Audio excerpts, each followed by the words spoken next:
नमस्कार मित्रों, आपका पुनः स्वागत है हमारे कार्यक्रम टी विद ओशो में। और हमारे साथ स्वामी शैलेंद्र सरस्वती जी आज भी यहाँ पर पधारे हैं और फिर हम चर्चा करेंगे अध्यात्म ओशो की दृष्टि में इसका बहुत ही महत्वपूर्ण बिंदु आज चौथा स्तंभ तुरिया। स्वामी जी आपका स्वागत है। नमस्कार मस्तु बाबा और नमस्कार सभी दर्शकों को। स्वामी जी, अध्यात्म में ये जो आपने चौथा स्तंभ बताया तुरिया, ऐसे तो आपने इसको ठीक से समझाया था पिछली बार कि इसके बारे में कहा नहीं जा सकता, इसे महसूस किया जा सकता है, कुछ इशारे किए जा सकते हैं और अलग अलग जगह पर ओशो ने इसका उल्लेख भी किया कि तुरिया का अर्थ जो है, चाहे धम्म कहो, ताओ कहो या लोगोस कहो या स्वर कहो, नाद, ओंकार, ओम, इस तरह से इशारे किए गए। ओशो ने अलग अलग जगह पर इसके बारे में हमें बताया है। तो आज हम इसी बारे में आपसे चर्चा करना चाहेंगे। स्वागत है आपके जिज्ञासाओं का। तो सबसे पहले तो स्वामी जी, मैं इस विषय से हटकर एक बात पूछना चाहूँगा।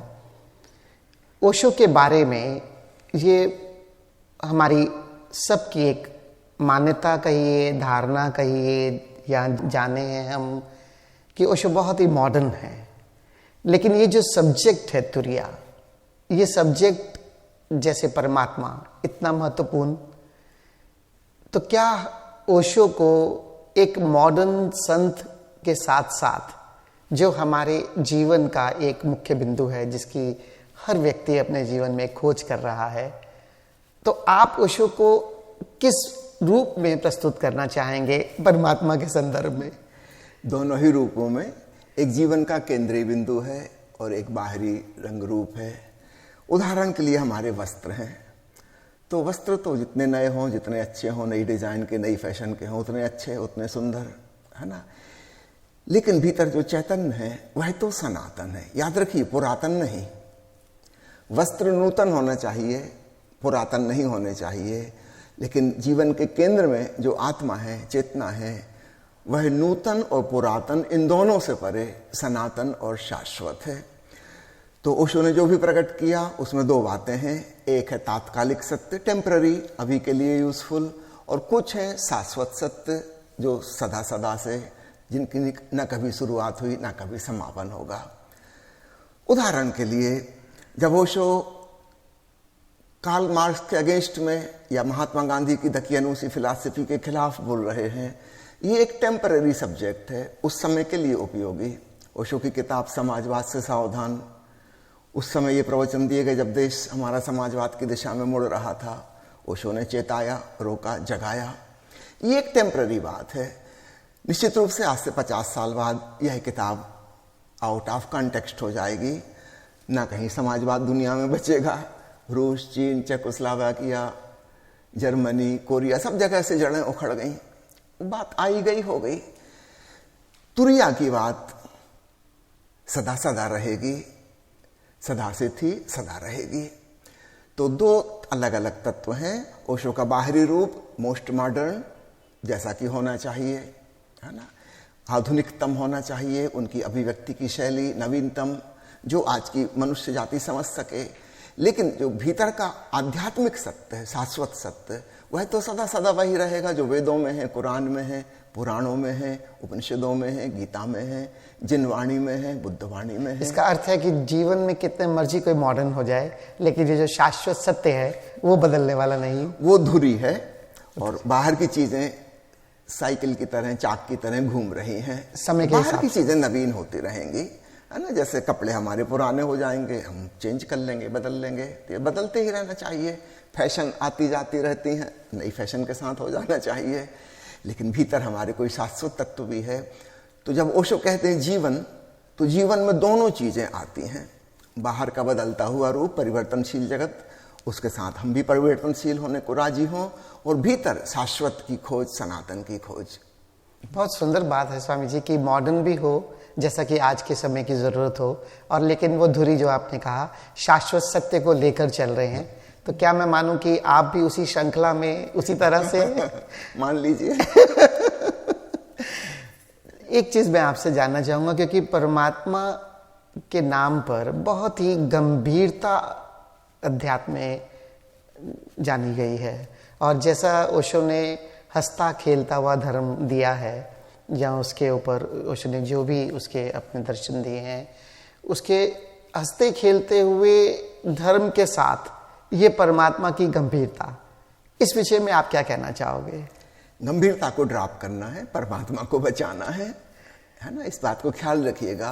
हीरे के ऊपर धूल धमास जम गई है, धूल धमास को हटाना है, हीरा को बचाना है। अग्नि का लपट बुझ गई, ऊपर ऊपर राख राख जम गई, भीतर धड़कता हुआ अंगारा है, इस अंगारे को बचाना है, राख को हटाना है।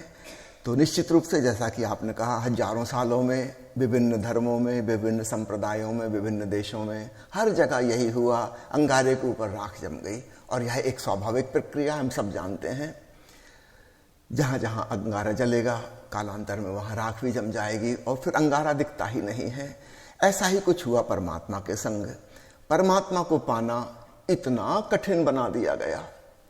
त्याग करना होगा, तपस्या करनी होगी, सुख सुविधा में नहीं रह सकते, ठीक से खाना नहीं खा सकते, भोजन का स्वाद नहीं ले सकते, जीवन की परिधिगत चीजों में कहीं सुखी नहीं हो सकते, सुख यानी पाप हो गया।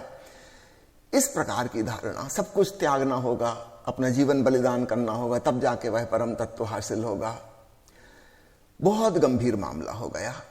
आपसे सिर्फ मैं एक चीज इस पे जानना चाहूंगा, इससे पहले कि मैं तुरिया में जो ओशो ने अलग अलग जगह पर इसको परिभाषित किया है, आपकी या ओशो की जो दृष्टि है, आप उसी को लेकर चल रहे हैं, उसमें परमात्मा की क्या परिभाषा है? देखिए, परमात्मा को सदा ओशो ने अपरिभाष्य कहा है, डिफाइनेबल नहीं है। जो अकथनीय है, अवर्णनीय है, उसकी परिभाषा कैसे होगी? परिभाषा तो उसकी होती जिसकी हम सीमा बांध सकें।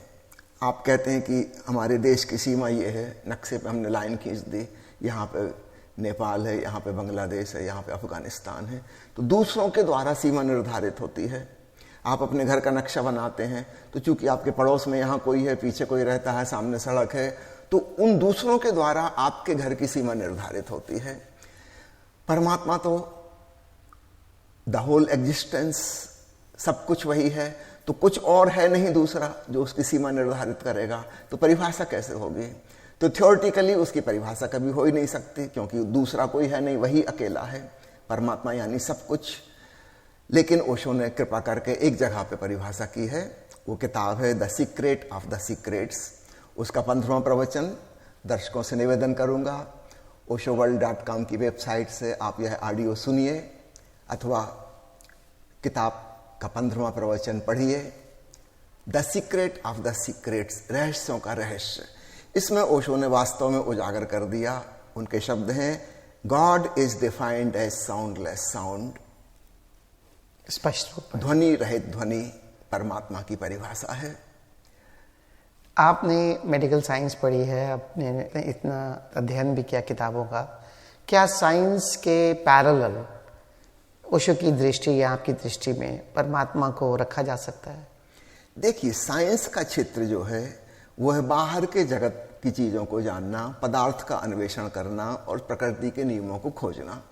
उनका खोज का क्षेत्र बहिर्मुखी है, एक्सट्रोवर्ट है, और ध्यानी का खोज का विषय स्वयं है, अंतरात्मा है, परमात्मा है। तो चूंकि इनके फील्ड ही अलग अलग हैं, तो ये एक दूसरे पे ओवरलैप नहीं कर सकते, है ना। तो विज्ञान खोज रहा है बाहर, वो बना रहा है माइक्रोस्कोप, वो बना रहा है टेलीस्कोप, दूर से दूर गैलेक्सियों को खोजना है, ब्लैक होल्स को खोजना है, और पास से पास सूक्ष्म वायरस का अध्ययन करना है जो आंखों से नहीं दिखाई देता, ना गैलेक्सी हमें दिख रही, ना वायरस हमें दिख रहा, तो यंत्र बना के उनका अध्ययन करना दूर। लेकिन माइक्रोस्कोप और टेलीस्कोप के पीछे एक कौन खड़ा झांक रहा है, ये उसमें नहीं आएगा। ऑब्जेक्ट आएगा, सब्जेक्ट नहीं आएगा।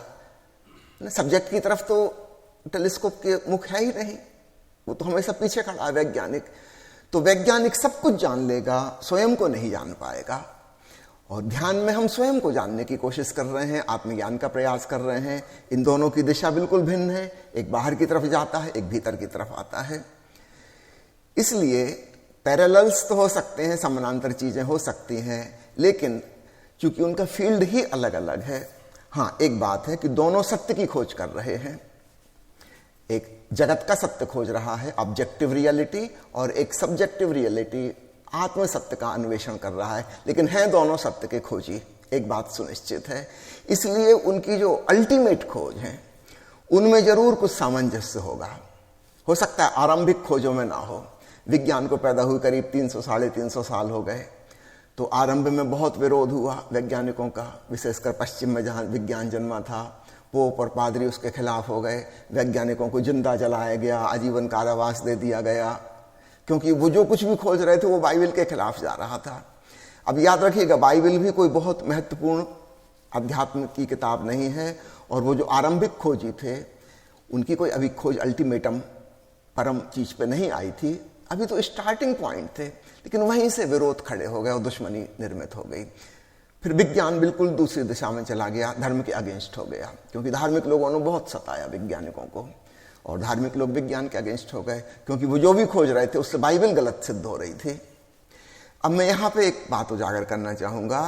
भारत में जो धर्म हुए हैं, चाहे उपनिषद के ऋषियों के द्वारा कहे गए वचन हो, चाहे भगवान बुद्ध और महावीर की वाणी हो, चाहे गुरु नानक देव की वाणी हो, और सबकी पराकाष्ठा ओशो की वाणी हो, इसमें और आधुनिक विज्ञान में, आधुनिक विज्ञान कह रहा हूं मैं, 300 साल पुराना वाला नहीं, आधुनिक विज्ञान अपने क्लाइमैक्स पे आ गया है, विशेषकर रिलेटिविटी और क्वांटम फिजिक्स की खोज के बाद। अब यहां पर आकर चूंकि दोनों ही सत्य के खोजी हैं, उनकी बातों में पैरेलल खोजे जा सकते हैं। एक बहुत प्रसिद्ध फिजिसिस्ट ने एक किताब लिखी है, द टाओ ऑफ फिजिक्स, महत्वपूर्ण किताब है। अब टाओ शब्द चीन के लाओ त्सु, लिहत्सु, च्वांगत्सु, उनकी फिलोसफी का शब्द है। ताओ का मतलब भी वही है, धम्म, ओंकारनाद।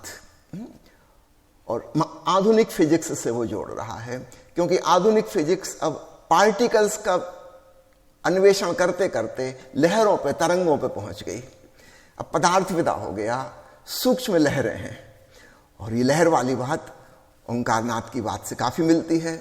भीतर की जो ध्वनि है वह भी एक लहर है, वह भी एक तरंग है, और वैज्ञानिक जो खोज रहे हैं वह भी ध्वनि तरंग जैसा ही कुछ है, जैसा एग्जैक्टली नहीं बिल्कुल, लेकिन कुछ वैसा। तो अब जो एनर्जी की खोज चल रही है और क्वांटम लहरों की खोज चल रही है, इसके सिद्धांत भीतर के बातों से बहुत ज्यादा मिलते हैं। भगवान महावीर ने जो सापेक्षवाद की बिल्कुल मिलती जुलती बात कही थी, उन्होंने कहा था उसको अनेकांतवाद, श्यातवाद, परहैप्सिज्म, है ना। किसी बात को ठोस नहीं कहते थे कि यही सत्य है, वे कहते थे यह सत्य हो सकता है, दूसरे पक्ष से यह भी सत्य हो सकता है, तीसरा ये, चौथा ये, 7 सप्तभंगी तर्क, 7 प्रकार के सत्य हो सकते हैं अलग अलग ढंग से। इसमें बिल्कुल एक दूसरे से विपरीत बातें भी हैं। अब आइंस्टीन की रिलेटिविटी थ्योरी से अगर हम इसको मैच करें तो बात एकदम मैच करती है कि सारी बातें रिलेटिव हैं, सापेक्ष हैं, किसी एक कॉन्टेक्स्ट में, एक संदर्भ में ऐसी दिखाई देती हैं, किसी दूसरे कॉन्टेक्स्ट में दूसरे ढंग से दिखाई देती हैं, तीसरे संदर्भ में तीसरे ढंग से दिखाई देंगी, किसी चीज की तुलना में है, तुलनात्मक है, अपने आप में कोई एब्सोल्यूट ट्रुथ नहीं है। अब ये बात महावीर ने 2500 साल पहले कही थी। आज बैक्टीरिया और वायरस की खोज हुई है, कोई 100 साल पहले पता चला कि पेड़ पौधों में जीवन है। महावीर 2500 साल पहले यह बात बता गए थे कि पेड़ पौधों में भी जीवन है, और सूक्ष्म जीव मौजूद हैं, पानी में, मिट्टी में, हवा में। जैन मुनियों को आपने पट्टी बांधे देखा होगा, कोरोना ने हम सबको जैन मुनि बना दिया था, लेकिन दोनों में फर्क है। सब लोगों ने कोरोना में मास्क बांधा, उसकी वजह भी स्वार्थ है कि मैं बीमार ना पड़ जाऊं। महावीर जो कह रहे थे वो अहिंसा और प्रेम का प्रतीक था, कि मेरी हवा, जो गर्म हवा निकल रही, इससे कहीं हवा के कीटाणु ना मर जाएं। बड़ी अलग बात हो गई, उसमें भी परमार्थ है और करुणा है। ऊपर से देखने में बिल्कुल एक सी दिखती हैं बातें, लेकिन फिर भी बड़ा भेद है। तो ऊपर से बहुत सारी समानताएं खोजी जा सकती हैं, विशेषकर रिलेटिविटी प्रिंसिपल और आधुनिक क्वांटम फिजिक्स, इसकी बातें और बुद्ध, महावीर और उपनिषद के ऋषियों की बातें बिल्कुल मिलती जुलती हैं। निश्चित रूप से बाइबल से मैच नहीं करता कुछ भी। इसका मतलब जो आधुनिक विज्ञान है, क्या ऐसी संभावना देखी जा सकती है कि वे जहां भी अब पहुंच रहा है वो अध्यात्म में जो खोजा गया है उसके बहुत करीब आ जाएगा? हाँ, आने की दिशा में कदम आगे बढ़ रहे हैं, लेकिन बड़ी झिझक है। 300 साढ़े 300 साल की दुश्मनी है, उसको भूल पाना कठिन है। लेकिन फिर भी नए वैज्ञानिक खुले हृदय से आ रहे हैं और अभी जिसको वे कहते हैं हार्ड क्वेश्चन, फिजिक्स में हार्ड क्वेश्चन ऑफ कॉन्शसनेस। आज तक कॉन्शसनेस के बारे में फिजिक्स में कहीं नहीं था, लेकिन अब आने लगा। आप इंटरनेट पे खोजेंगे, आप पाएंगे हजारों वैज्ञानिक रिसर्च में लगे हुए कि व्हाट इज दिस कॉन्शसनेस। अब चेतना की खोज तो अध्यात्म की खोज थी, ये तो विज्ञान का विषय नहीं था। लेकिन अब वो उस जगह पहुंच गए, विशेषकर क्वांटम फिजिक्स में, जहां उन लहरों का जब अध्ययन करते हैं तो वे लहरें पदार्थ की तरह, कण की तरह व्यवहार करती हैं, और अगर अध्ययन ना करो, निरीक्षण ना करो, तो वो लहरों की तरह। इसका मतलब ऑब्जर्वर की कॉन्शसनेस से उनका व्यवहार परिवर्तित हो जाता है। इसका मतलब हुआ उनमें भी कॉन्शसनेस है क्या? इस बात का गौर करिएगा। समझो आप एक सड़क पे सुबह सुबह मॉर्निंग वॉक जा रहे थे, सुनसान सड़क थी, कोई नहीं था, और आप मजे में गीत गुनगुनाते अपनी मस्त चाल में चल रहे थे। फिर अचानक आपने देखा फल्लांग भर दूर एक गली से एक आदमी निकला है, वो आपकी तरफ आ रहा है। ना आप उसे पहचानते, ना वो आपको पहचानता, लेकिन अब आप अचानक बदल गए। इसके पहले आप जिस प्रकार मस्ती में जा रहे थे गीत गुनगुनाते हुए, उसमें अचानक एक ब्रेक लगेगा। Someone is observing you. इस बात का ख्याल ही कि कोई मुझे देख रहा है, मैं बदल जाता हूं। तो इसके लिए मेरा चेतन होना जरूरी है। कोई मशीन ऐसा नहीं करेगी, रोबोट ऐसा नहीं करेगा। अगर ये कण और लहर, जिसको क्वांटा कहते हैं, अगर ये ऑब्जर्वेशन करने से बदल जाती है, इसका मतलब इसमें भी कॉन्शसनेस है। इसको पता कैसे चला कि कोई ऑब्जर्व कर रहा है? उसको क्या लेना देना था? तो क्वांटम फिजिक्स 1930 में एस्टैब्लिश हुई। इसके पहले तक पदार्थ को जड़ माना जा रहा था, एक मृत वस्तु है, उसमें कोई चेतना नहीं है। लेकिन अब ऐसा नहीं कह सकते, एक नई समस्या खड़ी हो गई कि हद हो गई। हम जिसको जड़ वस्तु समझ रहे थे, उसका जो सूक्ष्मतम कण है, सब एटॉमिक पार्टिकल, उसमें तो चेतना है। उसको ऑब्जर्व करो तो फिर वो वैसा व्यवहार नहीं करता जैसा वो अपनी मौज में चल रहा था, बदल गया।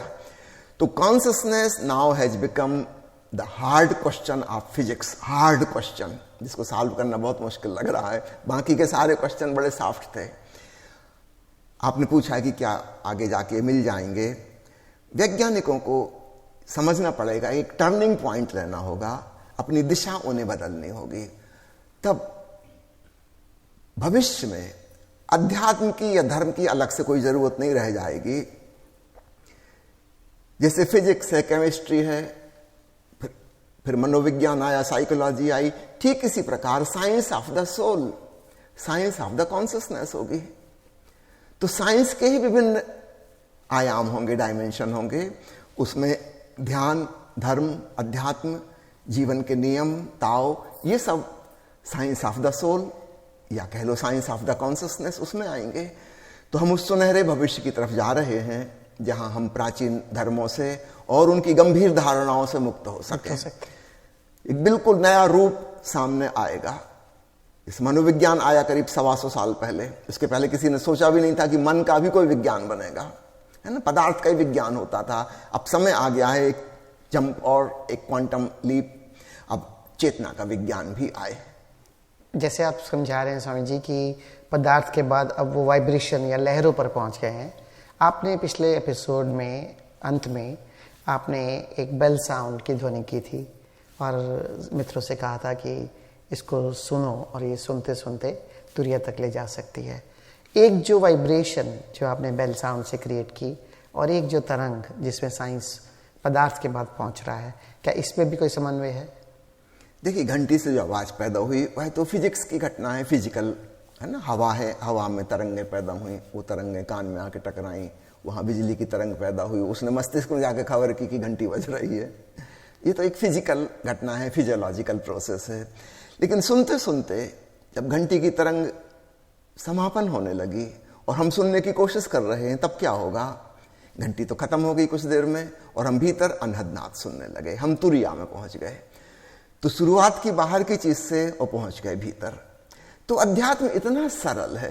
तो जब ओशो कहते हैं हंसते नाचते गाते हुए अध्यात्म में डूबो, मुझे याद आता है कि अनहद नाद की बात पर से गुरु नानक देव जी ने कोई ध्यान नहीं किया, कोई योग नहीं किया, कोई त्याग नहीं किया, कोई तपस्या नहीं की, पूजा पाठ नहीं की, कोई कर्मकांड नहीं की, कोई उपवास नहीं किया। तथाकथित धार्मिक आदमी जो जो करता है वैसा उन्होंने कुछ भी नहीं किया। वे केवल गीत गाने के शौकीन थे और गीत गाने में ऐसे मगन हो जाते थे कि बस वह मगनता ही उन्हें परमात्मा तक ले गई। गीत गाते गाते, सुरों का पीछा करते करते परमात्मा के स्वर को पकड़ लिया। ओशो ने कहा है कि नानक का मार्ग गीतों से पटा पड़ा है। ये एक नई ही विधा थी परमात्मा तक पहुंचने की। इसके पहले हम जानते थे कि कर्म योग है, भक्ति योग है, सांख्य योग है, तंत्र साधना होती है, हठ योग होता है, सहज योग होता है, भांति भांति के योग, ज्ञान योग, मंत्र योग इत्यादि इत्यादि। गुरु नानक देव जी से बिल्कुल नई चीज शुरू हुई। इन योगों से कोई भी लेना देना ना था। वो अपना सहज साधारण गृहस्थ जीवन जीते रहे और चूंकि गीत के शौकीन थे और उनके दो मित्र उनके साथ रहते थे, बाला और मर्दाना, जब वो गाने लगते वो अपना वाद्यंत्र बजाना शुरू कर देते, मस्त माहौल हो जाता और गाते गाते गाते महाशून्य में। आपने पहले भी चर्चा की है एक हमारे एपिसोड में कि ये जो तुरिया में ओंकार है यही परमात्मा है। मैं चाहूँगा कि आज पुनः उसके बारे में आप थोड़ा सा और हमें इसके बारे में बताएं। चलिए, इस विषय पर आने के पहले मैं एक बात और कहना चाहता हूँ, क्योंकि आपने गंभीरता वाला मामला उठाया था। हाँ जी। तो ओशो ने एक बड़ी अद्भुत बात कही है। उन्होंने कहा कि क्रिश्चियन में संतों ने हमेशा dark night of the soul का वर्णन किया है कि हर साधक को अध्यात्म की राह पे चलते हुए आत्मा की अंधेरी रात से गुजरना पड़ता है। और यह बात करीब करीब हर जगह के संतों ने कही है कि उन्होंने बहुत कष्ट झेला, बहुत संताप पाया, विरह में जले भुने तड़फे, तब जाके परमात्मा मिला। ओशो ने कहा कि मैं भी उससे गुजरा हूं, क्योंकि मैं भी उन्हीं धारणाओं से जी रहा था। लेकिन अब तुम्हें dark night of the soul से गुजरने की जरूरत नहीं है।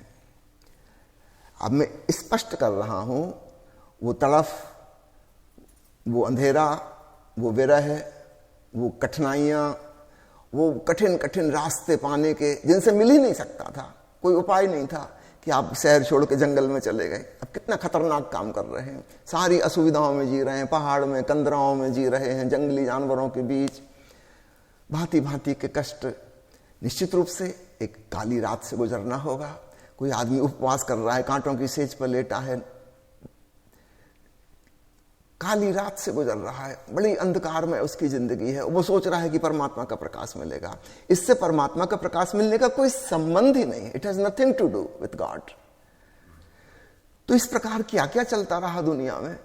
कोई उपवास कर रहा है, कोई ब्रह्मचर्य साध रहा है, कोई असुविधाओं में कष्टों में जी रहा, कोई धूप में खड़े हो के अपने आप को सता रहा है, कोई तेज ठंड में नग्न जी रहा है, बर्फ गिर रही है तिब्बत में और बौद्ध भिक्षु नग्न बैठा हुआ है बर्फ में। क्या क्या कष्ट नहीं झेले, और इससे परमात्मा तो मिलता ही नहीं। तो ये कुल मिला के एक बहुत लंबी dark night of the soul हो जाती है, जहां वो इंतजार कर रहा है, हताश हो गया, निराश हो गया, थक गया, ऊब गया और कुछ भी हासिल नहीं हो रहा। तो ओशो ने कहा अब ये बहुत हो गया, अब तुम्हें इससे गुजरने की जरूरत नहीं है। मैं तुम्हें सीधा सीधा रास्ता बता रहा हूं, जहां त्याग की, तपस्या की, भूखे रहने की, नग्न रहने की, ब्रह्मचर्य से जीने की, कष्टों में जीने की, जंगल में जाने की कोई आवश्यकता नहीं है। तुम बस साक्षी हो जाओ, विचारों के दृष्टा बन जाओ, विचार शांत हो जाएंगे। उस शांति में, उस सन्नाटे में तुम भीतर अनहद नाद सुनने लगोगे। अब उसको सुनते सुनते उसमें लौलीन हो जाओ प्रेम भाव से। तो पहले ध्यान काम आएगा, फिर प्रेम काम आएगा और तुम परमात्मा को पालोगे। इसमें dark night of the soul का कहीं कोई जरूरत ही नहीं बीच में। It is so simple. तो हम महासौभाग्यशाली हैं। ओशो के साथ एक नए आध्यात्मिक युग की शुरुआत हो रही है, जहां अब कोई dark night of the soul भविष्य में नहीं होगी। एक चीज और मैं कई बार कहता हूं, भगवान बुद्ध का उदाहरण देकर उन्होंने 6 साल घनघोर तपस्या की, बड़ी dark night of the soul से गुजरे, लेकिन उससे मिला कुछ नहीं। और जिस दिन उन्हें मिला, एक्चुअल उसी रात को उन्होंने तपस्या छोड़ दी थी, जिसको कहते हैं त्याग का भी त्याग, सूफी कहते हैं तर्क तर्क, त्याग को भी छोड़ दिया, परिपूर्ण विश्राम में सो गए। 29 साल संसार के महत्वाकांक्षाओं में जी रहे थे, उन महत्वाकांक्षाओं ने दुख दिया था। 6 साल से धार्मिक कामनाएं दुख दे रही थी, आज उनसे भी छुटकारा हुआ।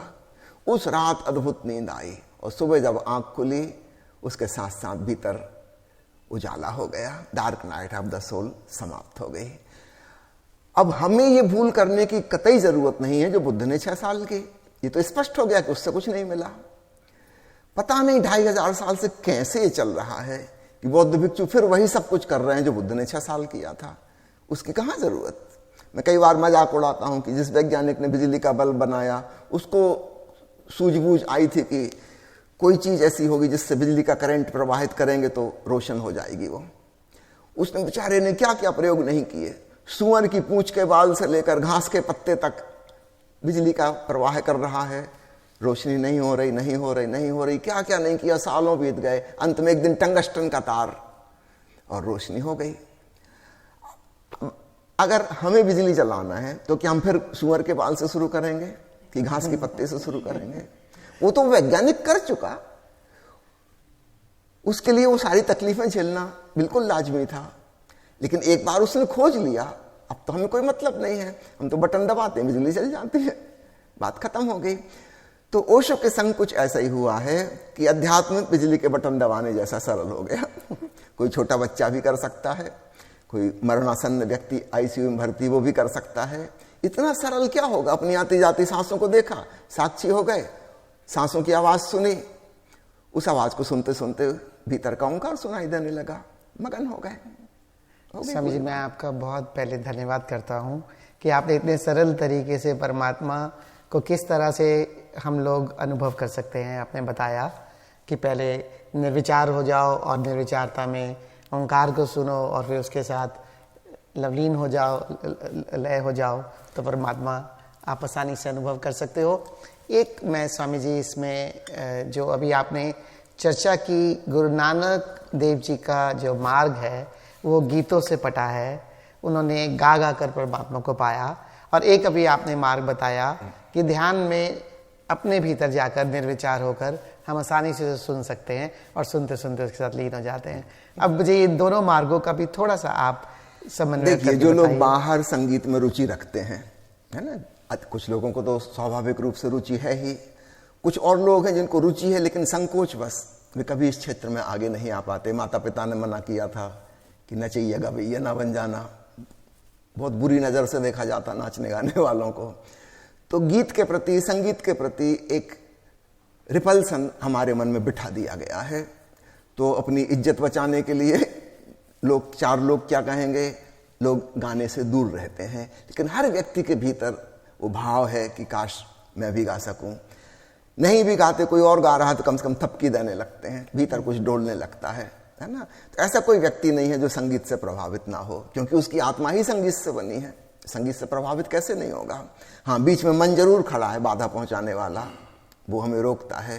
लेकिन उस मन को अगर हम हटा दें तो हर व्यक्ति को संगीत में रुचि होती है ना। और इसलिए जो लोग संगीत में कुशल हो जाते हैं उनके लिए भीतर ओंकार में डूबना बहुत सहज है। तो गुरु नानक ने जो किया था वो हमारे लिए अनुकरणीय है। हम सब संगीत में डूबे। मैं कहता हूं कोई बात नहीं, आपको फिल्मी गाना आता है, फिल्मी गीत गाओ। मैं नहीं कह रहा कि भजन ही गाओ, लेकिन तुम जिस भाव से गा रहे हो, अगर उसमें तुम मगन हो गए और अपने ही स्वरों को सुनते सुनते तुम शून्य में पहुंच गए तो बात बन जाएगी। गाना खत्म होगा and there is silence within you. बहुत सुंदर स्वामी जी। मैं आपसे क्षमा भी चाहता हूँ स्वामी जी, क्योंकि तुरिया में जो लोगोस और जो आपने ताओ और धम्म की बात की है, मैं सीधा उस पर ना आकर पहले मार्ग की चर्चा करना चाहता हूँ। क्योंकि हमारे जो दर्शक हैं, मंजिल तो बहुत आसानी से चर्चा में आ जाती है, लेकिन जो मार्ग है उसके बारे में बहुत सारी भ्रांतियाँ, बहुत सारे भ्रम पैदा हो जाते हैं। और आज हमारा सौभाग्य है कि आप हमारे साथ हो, ओशो की दृष्टि हमारे पास है, आप उसी में जी रहे हो। तो हम इस मार्ग की थोड़ी सी मैं और चर्चा करना चाहता हूँ। जैसे क्या ध्यान को ज्ञान मार्ग और जो गीत और कीर्तन और भजन जो आप इसलिए रहे, कैसे भक्ति मार्ग, क्या इन दो मार्गों की तरह से डिफरेंशिएट भी किया जा सकता है? देखिए, पुराने शब्दों का अगर हम उपयोग करेंगे तो उनके साथ जुड़ी हुई जो सीरियसनेस है, गंभीरता की बीमारी, वो चिपकी चली आती है ना। हम सिर्फ इतना ही कहें कि गाने का मजा लो, ये ज्यादा नेचुरल है। हम कहें भक्ति भाव से गाओ, अब यहां पे हमने गंभीरता पैदा कर दी। कुछ कल्पनाशील लोग हैं, वो ईश्वर की कल्पना कर पाते हैं, धारणा कर पाते हैं, वो भक्ति भाव के भजन गा पाएंगे, पर याद रखना वो फिर शून्य में नहीं डूब पाएंगे। उनके भीतर एक आकार, एक मूर्ति, कुछ रूप उनके भीतर मौजूद है ईश्वर का। तो let us make things very simple, है ना। ज्ञान मार्ग कहते से बहुत गुरु गंभीर बातें आ जाती हैं। ज्ञान का मतलब वेदों का और गीता का ज्ञान होना चाहिए, और बुद्ध महावीर की वाणी को पढ़ा हुआ होना चाहिए, और दर्शन शास्त्र सिद्धांतों का ज्ञान हो, आदि शंकराचार्य के मतों को पढ़ो समझो। बहुत कठिन बात हो जाएगी। नहीं, अगर हमको सहज स्वाभाविक प्रक्रिया खोजनी है तो हम पुराने जो नाम थे उनको हम ड्रॉप कर दें, छोड़ दें, तो ज्यादा आसान होगा। क्योंकि हम फिर बच नहीं सकते। जैसे हम कहते हैं ज्ञान मार्ग, तो पीछे आदि शंकराचार्य खड़े हो ही जाते हैं उनको आप छोड़ नहीं सकते, है ना। जैसे आप कहते हैं भक्ति मार्ग, फिर वो क्रियाकांड कर्मकांड करने वाले, पूजा प्रार्थना करने वाले पंडित पुरोहित वो खड़े हो जाते हैं, उनसे आप बच नहीं सकते। Let us make things very simple, है ना। हम अपनी सांसों को देख रहे हैं, हम अपनी ही आवाज को सुन रहे हैं, पंछी बोल रहे हैं उनकी आवाजों को सुन रहे हैं, रात के सन्नाटे में झिंगुर बोल रहे हैं उनकी आवाजों को सुन रहे हैं। बेचारे झिंगुरों का धर्म से कोई लेना देना नहीं, गैर सांप्रदायिक प्राणी है बिल्कुल। तब हम पाएंगे हमने एक बिल्कुल सहज स्वाभाविक अध्यात्म के मार्ग पर लोगों को आसानी से चला दिया। पुराने नाम लेते से फिर नास्तिक को चोट लगती है और वो लड़ने और वाद विवाद करने खड़ा हो जाता है। अगर हम कह रहे हैं कि अपन चलो सुबह उठ के बगीचे में बैठ के फूलों की खुशबू लेंगे और पंछियों की आवाज सुनेंगे, कोई नास्तिक इसमें इनकार नहीं कर सकता कि मैं पक्षी विरोधी हूं, कि मैं सूरज की सुबह की रोशनी का विरोधी हूं। इसका विरोधी कोई नहीं है। ईश्वर का नाम लेते से कुछ उसके पक्षधर हैं, वो भी गंभीर हैं, और जो उसके विपक्षी हैं वो भी महागंभीर हैं। उन दोनों से छुटकारा हो जाता है। तो अगर हमें एक सहज सामान्य व्यक्ति के लिए परमात्मा तक पहुंचने का मार्ग प्रकट करना है तो हमें बहुत ही सहज सरल शब्दों में करना होगा। तो पुराने शब्दों को अगर हम ना लाएं तो बहुत अच्छा, लेकिन मैं जानता हूं कि कुछ लोग हैं उन शब्दों के द्वारा ही वो समझना चाहते हैं, तो चलो उसके द्वारा भी हम समझा देते हैं। तो मोटे मोटे 3 मार्ग कहे जा सकते हैं, जैसा कि आपने कहा 2। एक ज्ञान मार्ग, वे लोग जो बुद्धिजीवी हैं उनके लिए। दूसरा भक्ति मार्ग, जो लोग भाव प्रधान हैं, हृदय से जीते हैं उनके लिए। एक तीसरा है कर्मयोग, जो देह केंद्रित हैं, है ना। तो 3 मार्ग मुख्य हो जाते हैं। सब डिवीजन करेंगे तो फिर और भी बहुत से मार्ग हैं ना। कर्मेंद्रियों को हम कर्म योग में जोड़ सकते हैं, तो ज्ञानेंद्रियों को तंत्र साधना में जोड़ सकते हैं। आती जाती सांस को हम हठ योग और प्राणायाम से जोड़ सकते हैं। आनापानसति, तानदेन, विपस्सना, ये उसमें आ जाएंगे। ज्ञान मार्ग में भी फिर 2 विभाजन हो जाते हैं, एक ज्ञान मार्ग और एक जिसको कि राजयोग कहते हैं, कुछ लोग उसको भी ज्ञान मार्ग कहते हैं। तो फिर 2-2 एक में हो जाते हैं। फिर एक बचता है सांख्य योग, सहज, है ना। कुछ लोग उसको भी ज्ञान कहते हैं, कुछ लोग नहीं कहते, तो उसको अलग भी काउंट कर सकते हैं। इन शब्दों के साथ मुश्किल ये है कि किसी शास्त्र में ज्ञान का मतलब सांख्य है, किसी अन्य किताब में इसका मतलब कुछ और है। वहां पे फिर वाद विवाद खड़े हो जाते हैं। भगवान कृष्ण ने तो कहा कि 2 मार्ग हैं, भक्ति योग और ज्ञान योग। फिर ये सांख्य कहां से आ गया? उनका ज्ञान का मतलब सांख्य ही है। अगर विस्तार में उनकी समझोगे वो क्या कह रहे हैं, लेकिन फिर लोग जिद करने लगते हैं कि इस शब्द का यही अर्थ हो सकता है, दूसरा अर्थ नहीं हो सकता। उस झंझट में ना पड़ के अगर हम चाहते हैं कि भविष्य में बहुत लोग अपने भीतर की शांति और आनंद को, परमात्मा को जाने, तो हमें बहुत सरल सरल शब्दों में जो हम common day to day life में यूज कर रहे हैं उनका उपयोग करते हुए ध्यान की विधियां व्यक्त करनी होंगी, उनको प्रकट करना होगा। अब छोटी सी चीज, घंटी की आवाज सुनो और घंटी की आवाज खत्म हो रही है, अब सुनो। इसमें कोई भी संप्रदाय बीच में नहीं आएगा, धर्म बीच में नहीं आएगा, फिर नास्तिक को भी चोट नहीं लगेगी। वो नहीं कहेगा कि हम घंटी की आवाज नहीं सुन सकते, वो भी सुनने को तत्पर हो जाएगा, वो भी शून्य में पहुंच जाएगा। मैं आपसे बताना चाहूंगा कि ओशो के पहले यह भूमिका दूसरे संत बना चुके थे। गुरु नानक तो एक हैं ही, इसके बाद 10 गुरु साहिबान हुए जिनकी वाणी गुरु ग्रंथ साहब में संग्रहित की गई। शायद आपको पता हो, गुरु ग्रंथ साहब में अन्य संतों की भी वाणियां हैं, लेकिन केवल उन्हीं संतों की जिन्होंने त्याग तपस्या नहीं की, जो घर गृहस्थी में रहे।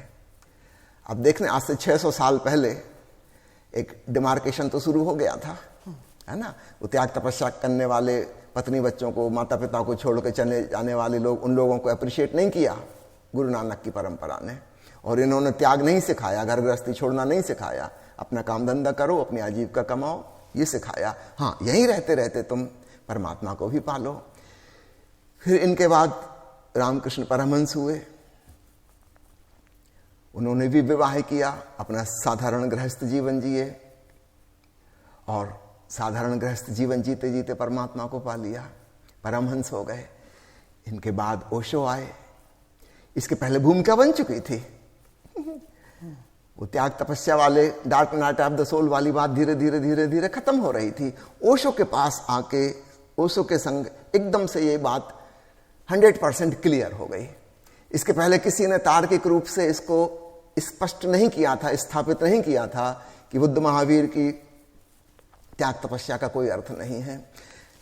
यद्यपि इन लोगों ने बिना कहे वैसा करके दिखा दिया था, ओशो ने लॉजिकल कंक्लूजन दे दिया कि वास्तव में त्याग तपस्या की कोई जरूरत नहीं है। जब गुरु ग्रंथ साहब में जिन संतों की वाणी का उल्लेख, इतने सारे वो संत, 10 गुरु साहिबान ये और रामकृष्ण परमहंस, जब इन सब ने बिना त्याग तपस्या के अपना सहज सामान्य सुखपूर्वक जीवन जीते हुए परमात्मा को पा लिया, तुम क्यों नहीं पा सकते? तो ओशो ने इस बात को पहली बार सुस्पष्ट कर दिया और आगे के लिए, भविष्य के लिए वो dark night of the soul की बात 100% समाप्त हो गई। तो मैं आपसे इसी बारे में स्वामी जी कुछ पूछना चाहूँगा। जैसे कि हम पुराने शब्दों को अगर छोड़ भी दें, लेकिन जैसा हमने पिछले अपने एपिसोड्स में 3 स्तंभ में से जो 2 स्तंभ थे, एक पे ध्यान और एक में प्रेम को लिया, तो क्या ये ऑल्टरनेट वर्ड्स हम दे सकते हैं कि ज्ञान को ओशो ने ध्यान से रिप्लेस कर दिया और भक्ति को प्रेम से रिप्लेस कर दिया? तो क्या इसीलिए ये 2 भूमिका बनाकर 4थे स्तंभ में तुरिया के अंदर प्रवेश करने के लिए कहा? बिल्कुल ठीक कह रहे हैं आप। ओशो ने जो 4 स्तंभ कहे, उसमें उन्होंने देखी ज्ञान और भक्ति का उपयोग नहीं किया जानकर। वो पुराने शब्दों के साथ गंभीरता आ जाएगी। अवेयरनेस, होश, इसमें कोई धर्म की बात नहीं आती। और जैसा कि मैंने अपन थोड़ी देर पहले चर्चा की कि अब तो फिजिक्स वाले भी hard question of the consciousness पे काम कर रहे हैं, अब तो वो विज्ञान का एक शब्द हो गया है ना। तो होशपूर्ण होना और प्रेम पूर्ण होना, कोई नास्तिक भी इससे इनकार नहीं करेगा। और जीवन का सम्मान, ये तीनों सीढ़ियां हैं जिन पे चढ़ के हम तुरिया पर, चौथे पर पहुंच जाएंगे, और बिना किन्हीं पुराने धार्मिक शब्दों का इस्तेमाल किए। और ये तीनों का हम एक साथ अपने जीवन में लाकर तुरिया में प्रवेश कर सकते हैं, किसी एक पक्ष को लेना भी आवश्यक नहीं है। नहीं, तीनों को इकट्ठा ही आएंगे तीनों। तो आपके अनुसार जो परमात्मा को पाना इतना सरल है, जो ओशो 4थे स्तंभ में तुरिया की बात कर रहे हैं, तो तीनों का पहले समन्वय करते हुए स्टेप बाय स्टेप हम तीनों को एक साथ अपने जीवन में लाकर परमात्मा को आसानी से पा सकते हैं। बिल्कुल। और इसमें किसी एक पक्ष को छोड़ने की भी जरूरत नहीं, और किसी खाली एक पक्ष को लेकर भी चलना हमारे लिए सरल नहीं होगा। नहीं, अपने को 2 पैर दिए हैं प्रकृति ने, अपन दोनों पैरों से चलते हैं, है ना। पंछियों को 2 पंख दिए हैं, दोनों पंखों से उड़ते हैं। वो जिद तो नहीं करते कि हम तो लेफ्टिस्ट हैं, वामपंथी, हम तो केवल बायां पंख फड़फड़ाएंगे। फड़फड़ाते रहो, फिर आकाश में उड़ान नहीं हो पाएगी। ठीक ऐसे ही जीवन का जो पक्षी है मध्य में, इसके दोनों तरफ प्रेम और होश के 2 पंख हैं। इन दोनों से वह उड़ेगा तो परम जीवन तक पहुंच जाएगा। अगर हम परमात्मा शब्द को भी हटाना चाहें, परम जीवन, द सुप्रीम लाइफ, सूक्ष्म जीवन, पूर्ण जीवन, कुछ ऐसा शब्द इस्तेमाल कर सकते हैं। एक हमारा लौकिक जीवन है बाहर का, एक और पारलौकिक जीवन। कुछ एक नया शब्द गढ़ सकते हैं, ताकि पुरानी किसी परंपरा से उसका कुछ लेना देना ना हो। तो प्रिय दर्शकों, समय की सीमा है, हम यहीं विराम लेते हैं। चर्चा अभी शेष है तुरिया की। फिर मिलेंगे अगले एपिसोड में चौथे स्तंभ की चर्चा करते हुए पुनः स्वामी जी के साथ। तब तक के लिए शुभ रात्रि। जय ओशो, जय ओशो।